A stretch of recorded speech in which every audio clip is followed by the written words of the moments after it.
అందరికీ నమస్కారం.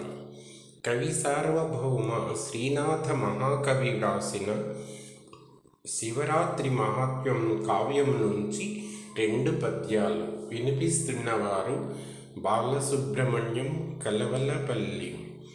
బ్రహ్మ విష్ణు వారిలో వారు కలహించుకొని ఇద్దరూ పోరాడుకుంటూ ఉంటారు ఎవరు గొప్ప అని తేల్చుకోవడానికి. వారి మధ్యలో శివుడు లింగాకారంతో ఉద్భవిస్తాడు.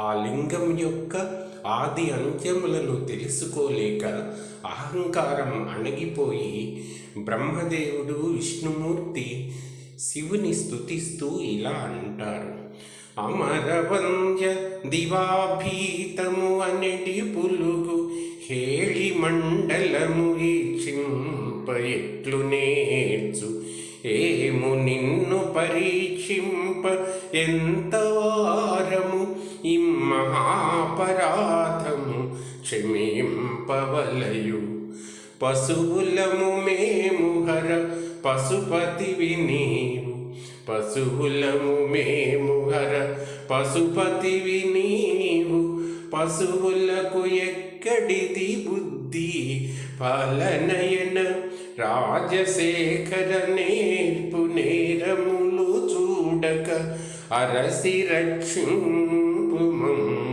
అత్యంత కరుణ అరసి రక్షింపు అత్యంత కరుణ.